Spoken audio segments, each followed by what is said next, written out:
A right of unilateral secession. Can a province like Alberta, Saskatchewan, or Quebec separate from Canada? Do these provinces own the natural resources of these provinces? The answer to that is no. This is why. While secession with the consent of the metropolitan state is a right rarely challenged, the alleged right of unilateral secession under international law is laden with controversy.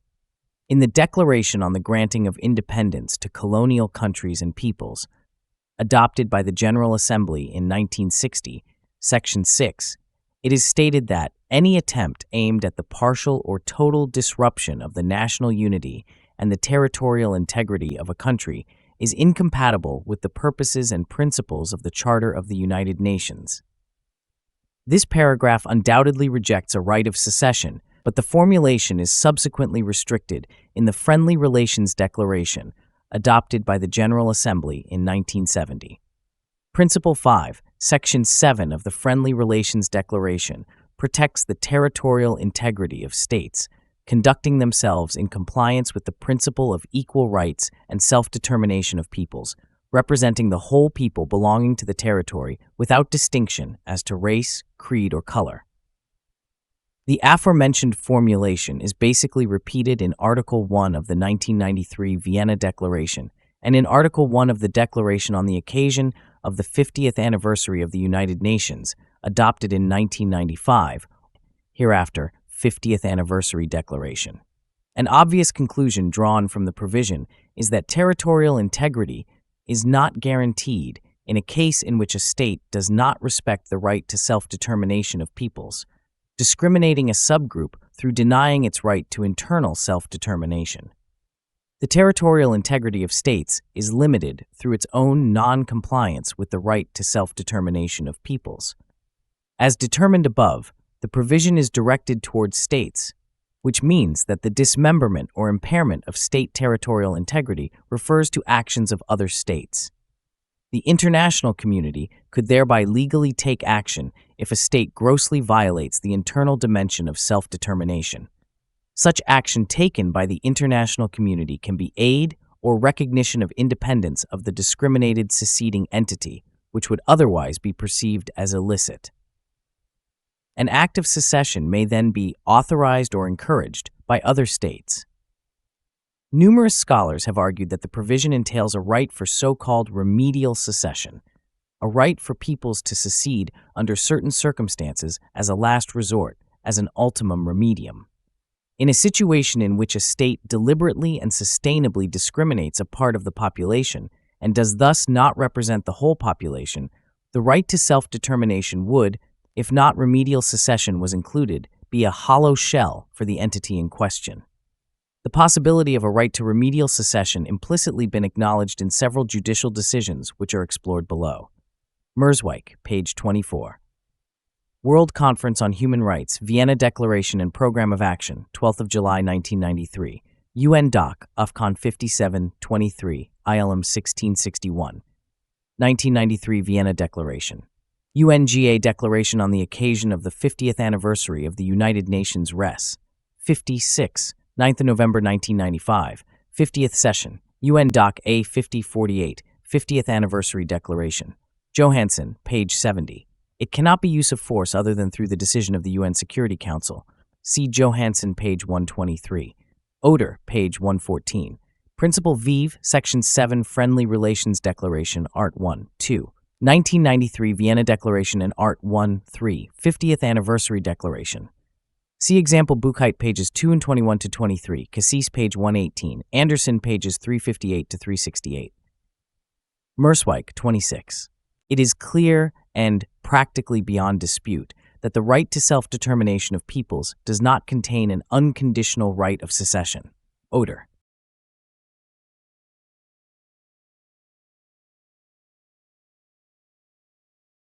Supreme Court of Canada, reference Resecession of Quebec, 1998, Canli 793, 1998, 2 SCR 217. Quebec could not, despite a clear referendum result, purport to invoke a right of self-determination to dictate the terms of a proposed secession to the other parties to the Federation.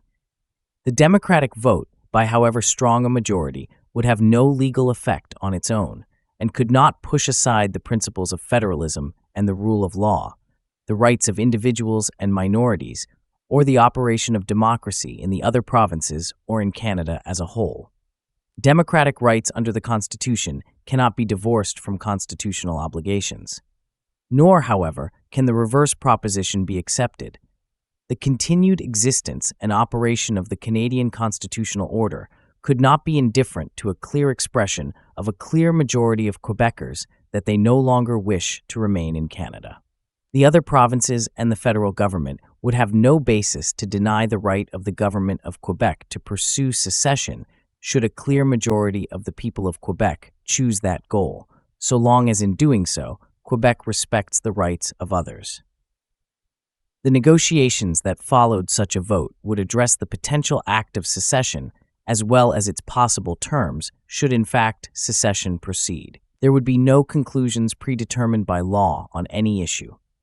Negotiations would need to address the interests of the other provinces, the federal government and Quebec, and indeed the rights of all Canadians both within and outside Quebec, and specifically the rights of minorities. The negotiation process would require the reconciliation of various rights and obligations by negotiation between two legitimate majorities, namely, the majority of the population of Quebec and that of Canada as a whole. A political majority at either level that does not act in accordance with the underlying constitutional principles puts at risk the legitimacy of its exercise of its rights and the ultimate acceptance of the result by the international community.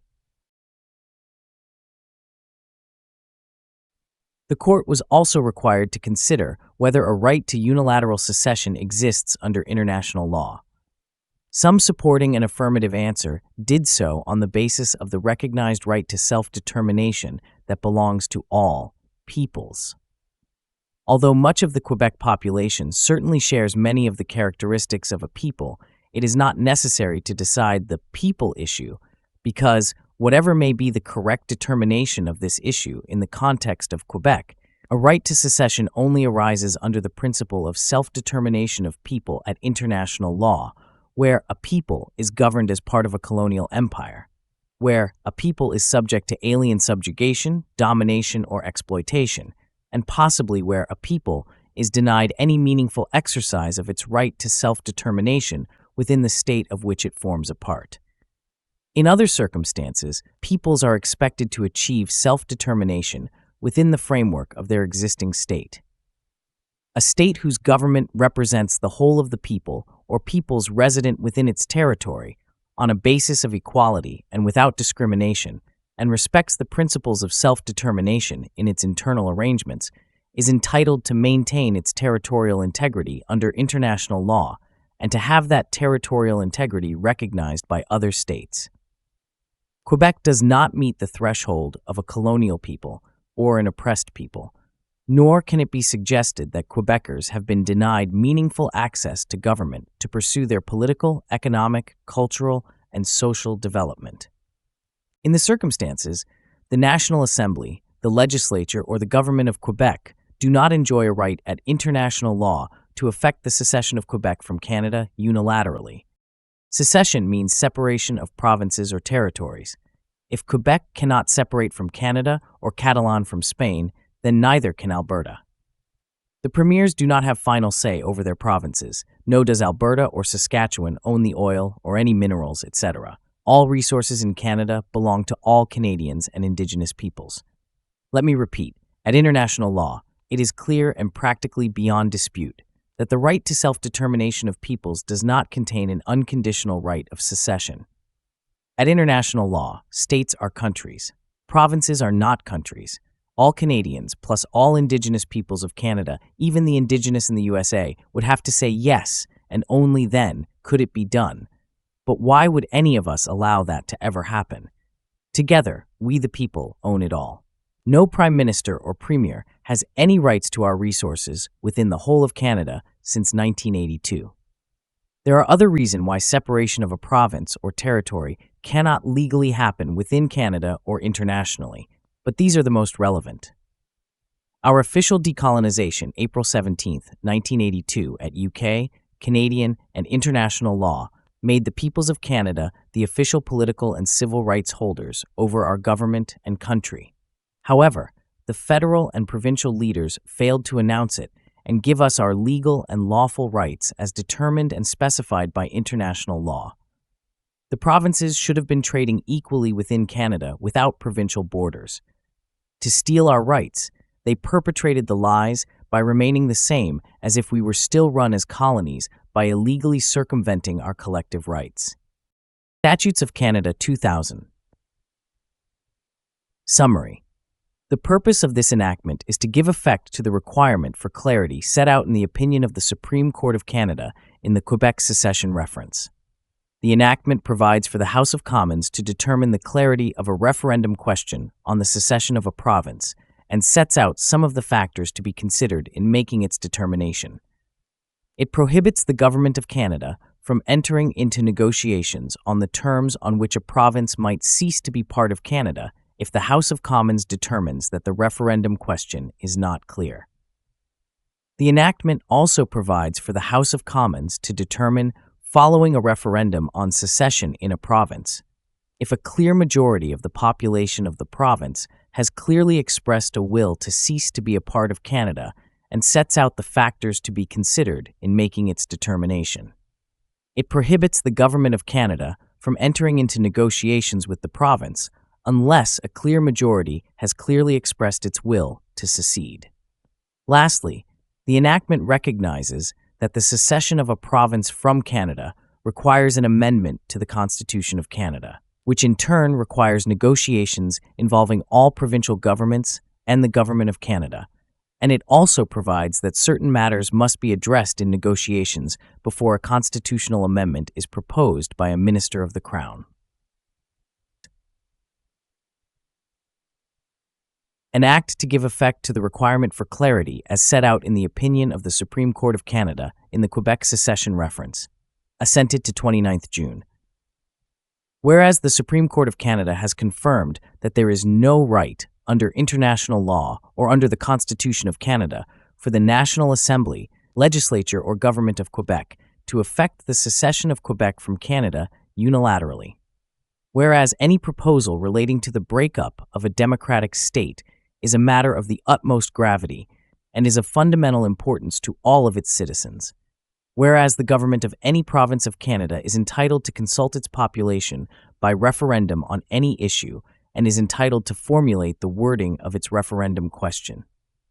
Whereas the Supreme Court of Canada has determined that the result of a referendum on the secession of a province from Canada must be free of ambiguity, both in terms of the question asked and in terms of the support it achieves, if that result is to be taken as an expression of the democratic will that would give rise to an obligation to enter into negotiations that might lead to secession.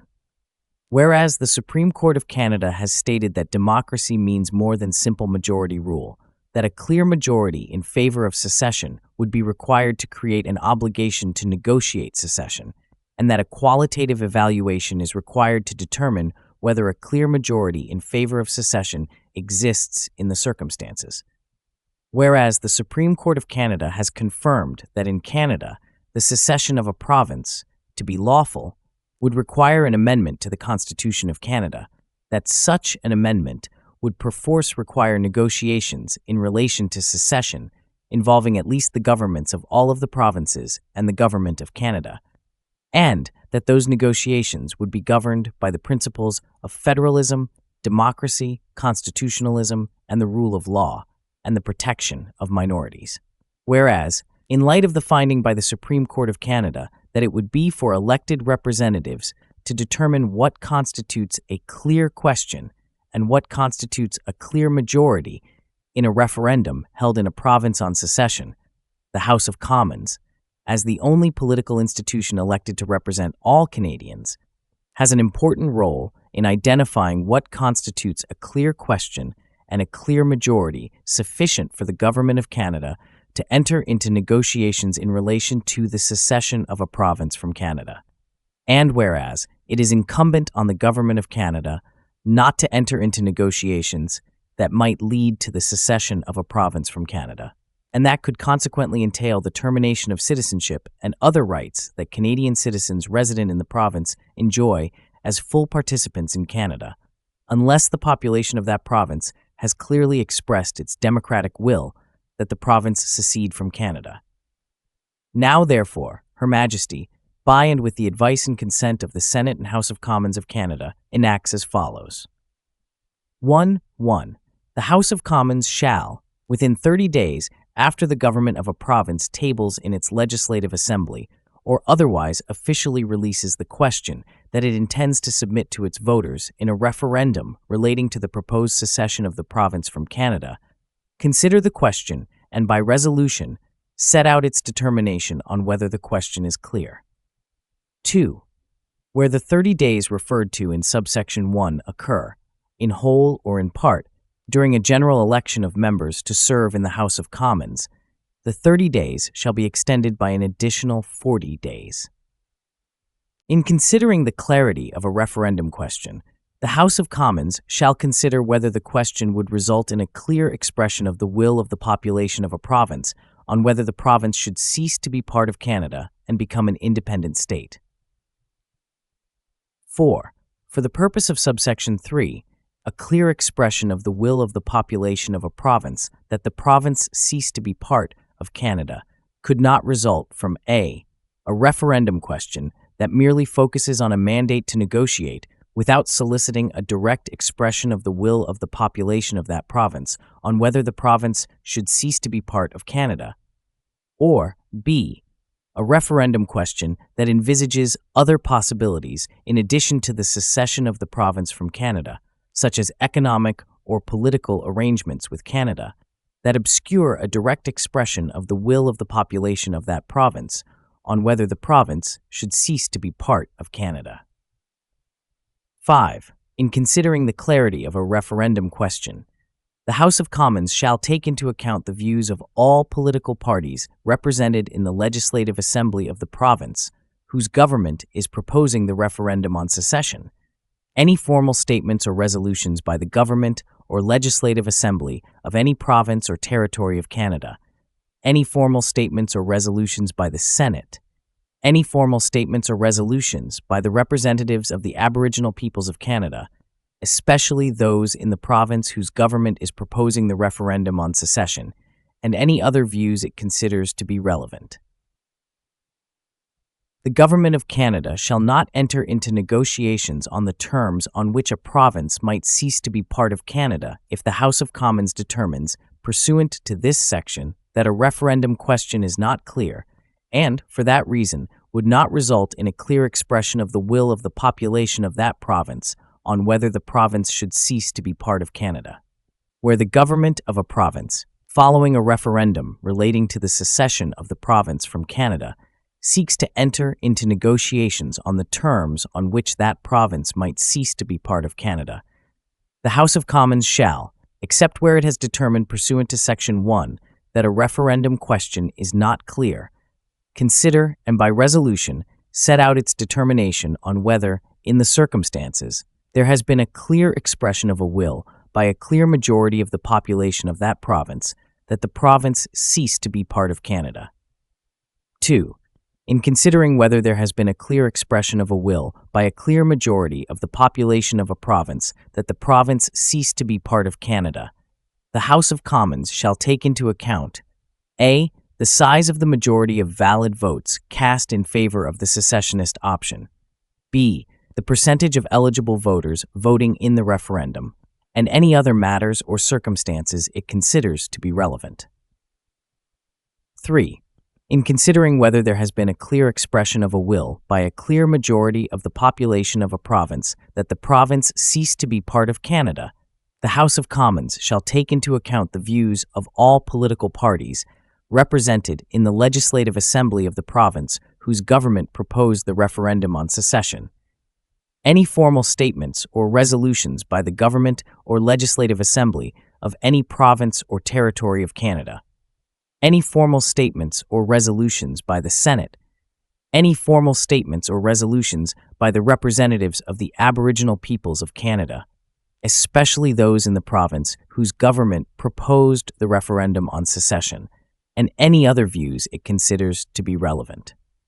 The Government of Canada shall not enter into negotiations on the terms on which a province might cease to be part of Canada unless the House of Commons determines, pursuant to this section, that there has been a clear expression of a will by a clear majority of the population of that province that the province cease to be part of Canada. 1. It is recognized that there is no right under the Constitution of Canada to effect the secession of a province from Canada unilaterally, and that, therefore, an amendment to the Constitution of Canada would be required for any province to secede from Canada, which in turn would require negotiations involving at least the governments of all of the provinces and the Government of Canada. 2. No minister of the Crown shall propose a constitutional amendment to effect the secession of a province from Canada unless the Government of Canada has addressed, in its negotiations, the terms of secession that are relevant in the circumstances, including the division of assets and liabilities, any changes to the borders of the province, the rights, interests, and territorial claims of the Aboriginal peoples of Canada, and the protection of minority rights. The people as the collective head of state. Constitutional Referendum 1982 to 2024 Binding Living Document. November 3, 2024. Referendum Objective. The Canadian government has had an obligation to hold a nationwide constitutional referendum for its citizens, predating the Canada Act 1982 request by the Parliament and Senate to the United Kingdom, which only partially patriated the Constitution on April 17, 1982. The UK Commonwealth Foreign Affairs stated that due to the government not having held a referendum prior to the constitutional patriation from the UK, the Imperial Parliament could not proceed as Trudeau had hoped with the patriation. Instead, Pierre Elliott Trudeau was obliged to accept post-patriation amendments that have yet to be fulfilled 42 years later, and kept it from the people to this day. Constitutional amendments can only be accepted by the Imperial Parliament in accordance with the wishes of the people of the Dominion as a whole, not at either federal or provincial bidding. Decolonization, patriation of the 1982 constitutional coup d'état, should have given complete independence and the full power to the people to choose what we decide together in regard to our own country. This was never finalized and served as a parliamentary and provincial inside coup d'état against the peoples of Canada.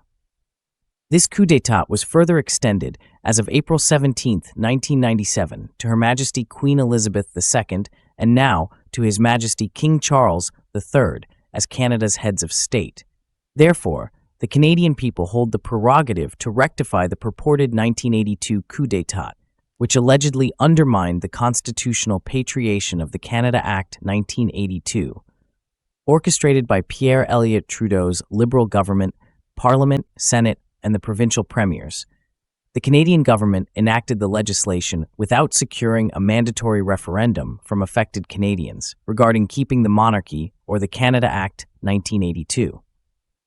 Because we were not given a referendum on these issues and on how we wanted to govern ourselves, the Canada Act 1982 was enforced without our consent, thus maintaining the Crown and Parliament's supremacy over the people. Foreseeing democracy, parliamentary democracy, as the only legitimate outcome, cannot truly be considered a free act of self-determination. The Canadian government has repeatedly violated the international legal instruments it pledged to uphold, undermining the rights and dignity of all Canadians. Regrettably, previous governments have also committed numerous human rights abuses since 1982, with the situation worsening significantly in the past 4 years. In a statement made during the parliamentary meetings, Sir B. Brain stated that the Canada Bill sent to the UK by the Canadian government, that certain parts of the Charter breached the international agreements that both Canada and the UK had ratified.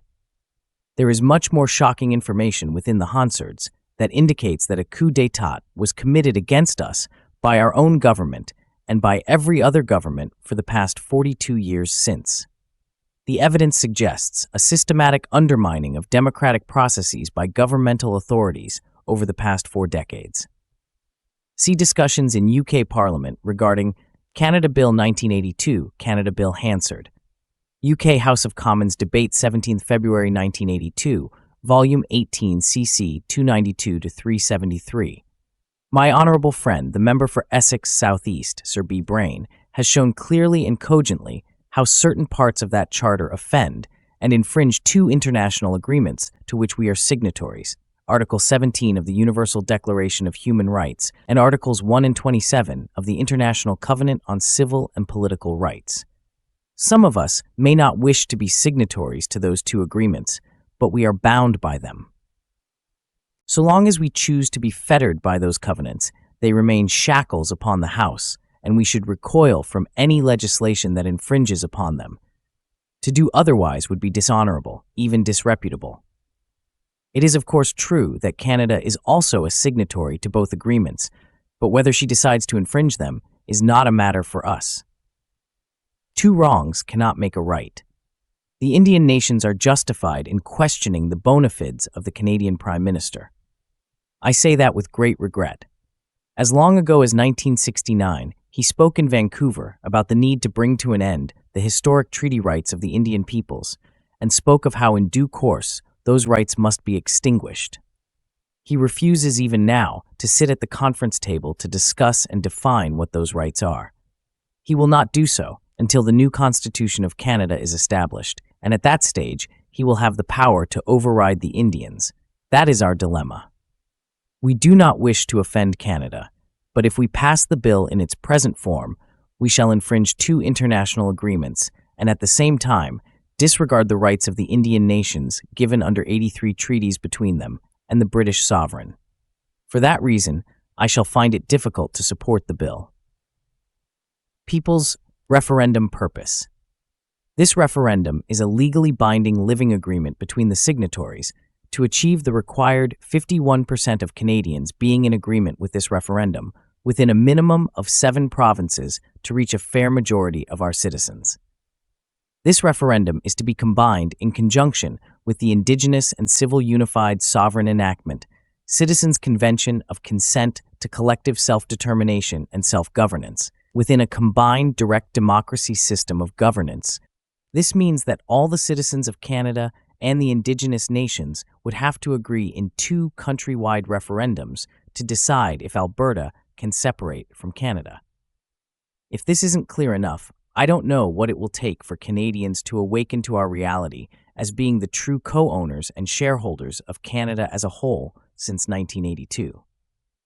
If Canadians and the Indigenous nations could suddenly awaken to this factual reality, instead of the fiction created by the political parties, the provincial and federal governments that allow them to remain in power over the people instead, realizing that we, the people of Canada, are actually the true collective head of state within the international decolonization process that transpired at Parliament Hill, April 17, 1982.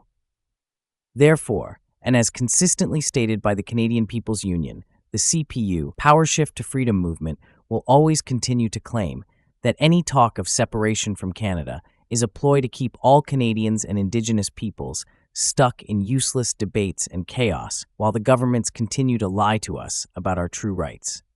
What Alberta is brewing with the Conservatives and Liberals is a clear example of it. Neither party acts for the people. The Conservatives placed our assets and resources into deep USA economic integration of our resources through NAFTA and the Security Prosperity Partnership, agreements between Canada, the USA, and Mexico, created the North American Union, otherwise known as the NAU. The plan was written by Robert Pastor and John Manley. During the meetings, said that a central bank had to be created in the US and that the resources from Canada would back this trilateral central bank. Apparently, the governor of the Bank of Canada was so furious that he left the talks. Soon after, Stephen Harper replaced the governor of the Bank of Canada by Mark Carney as the new governor of the bank. Mark Carney then left to become the governor of the Bank of England. So, while Adam Smith was famously cautious about the role of the state, he recognized that it should furnish the rules and conditions within which private innovation can flourish.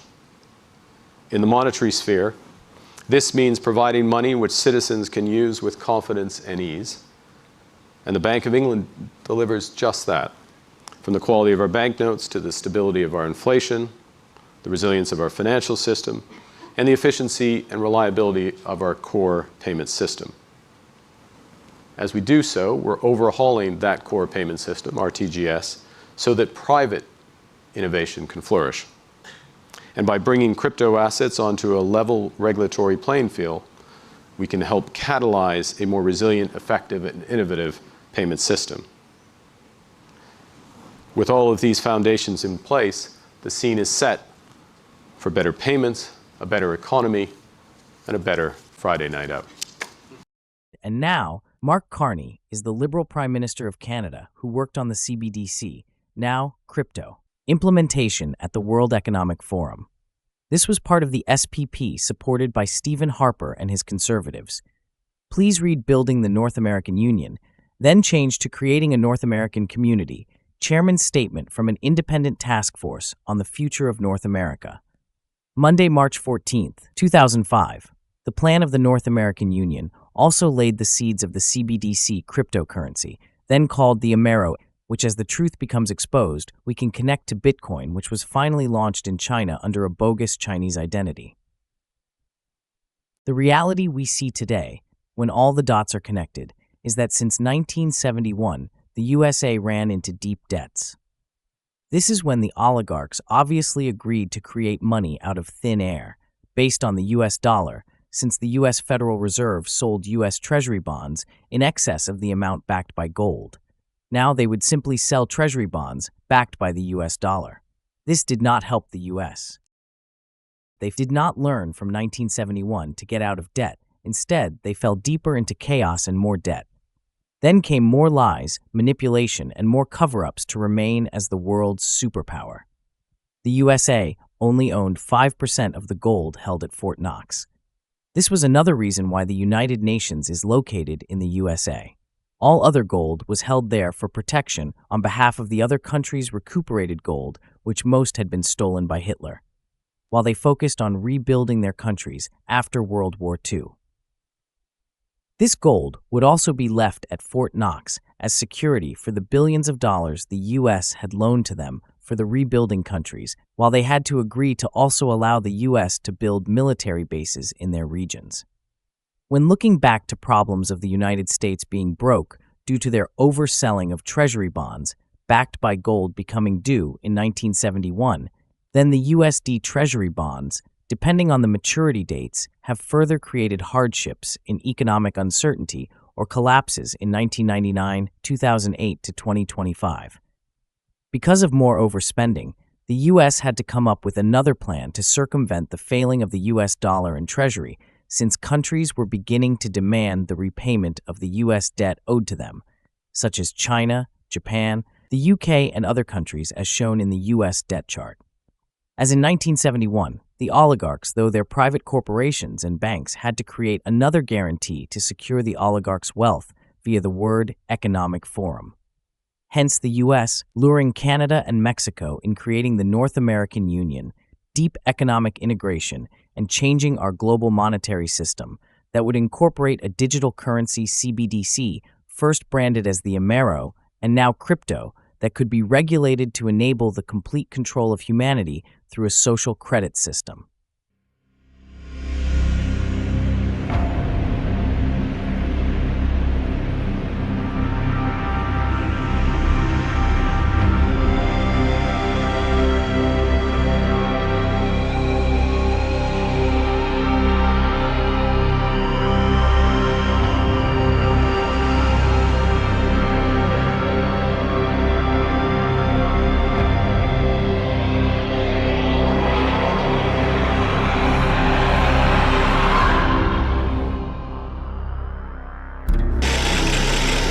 Foreign trade is the key to prosperity. Free trade will bring on a Great Depression. The North American Union is the merger of the United States, Mexico, and Canada into one super country. I don't see the likelihood of establishing a North American Union in our lifetimes.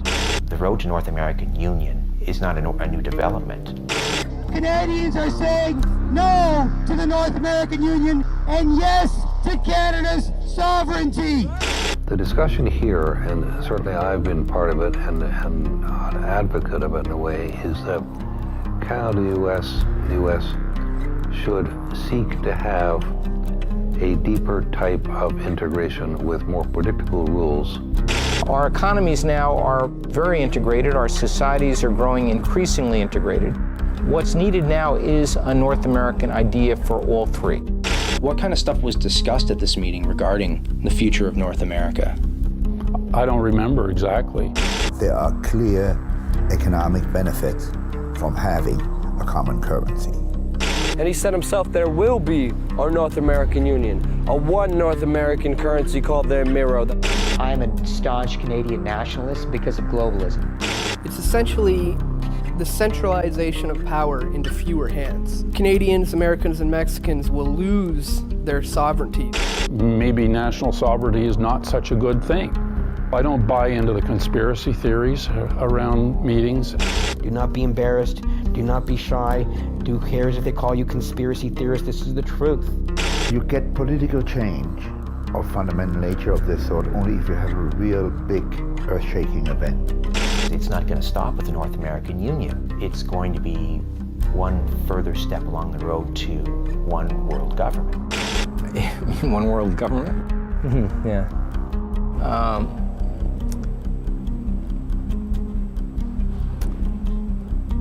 I personally think it will come. It will come.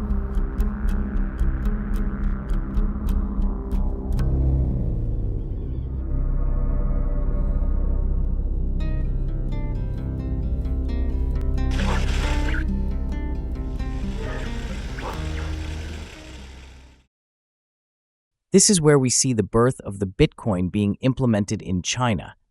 The exposure cryptocurrencies backed by the US Treasury's Bitcoins, we can clearly see who actually created and owned it as other US Bitcoin whale investors such as the Bank of America, JP Morgan, among others, the tech bros and Peter Thiel, Palantir, fintech and corporations like BlackRock. Now it becomes obvious that the USA government's and the oligarchy's actions were undertaken in order to maintain their control and personal wealth over and beyond the reach of the American people, Canadians, and the peoples of all countries worldwide. To pull this off, those who control the US and Canadian politicians and government, such as the Israeli lobby, Elon Musk, the tech bros, the bankers, and the World Economic Forum, needed to acquire presidents, such as the Trump and Biden presidencies, to implement their plans through hypocrisy and deceit against the American and Canadian people by removing all powers that would protect the people against total domination. The oligarchs made the right moves to entice the people into demanding change that would render them to become so desperate, therefore making the mistake by choosing a pathological liar like Trump to become their president for a second term. Even if Kamala Harris or Pierre Poilievre would have won, the end game was the same. Two parties to confuse the masses through pandemic and wokeness chaos, just like the liberals and conservatives here in Canada. It is pitiful that those in Alberta and in any other province claim to want to separate from Canada, or those wanting to have their province or Canada as the USA's 51st state. These people are obviously oblivious to the wealth they all possess as Canada's true shareholders and co-owners of our country as a whole. If they think that all will be rosy in the US for them, they are sadly mistaken. Those who think this way have not done their research or learned anything worthwhile about our country, let alone the USA. They seem to only focus on the corruption of our politicians and our governments without trying to implement a logical legal solution. They just want to hightail it by running away with our land and resources and to hide behind Trump's MAGA cult. Therefore, until the cowards in Canada know enough about our country, how it was created, its history, and what transpired in 1982 then, they have nothing to discuss that is worth listening to, or let alone support a separation from Canada, which is wasted time and energy based on lies from corrupt or misleading politicians and uninformed, misleading lawyers and justices throughout Canada. While political leaders keep creating unfounded chaos through lies and deception, we, the 80% of the true patriotic Canadians, will legally fight tooth and nail to protect our country from any country who threatens us, or any citizens wanting to separate or annex Canada or their province as the 51st state. Those who want to run from Canada can simply pack their bags and leave the country. No one is holding them here. True patriots would never give away their country or resources to another country or another government to control.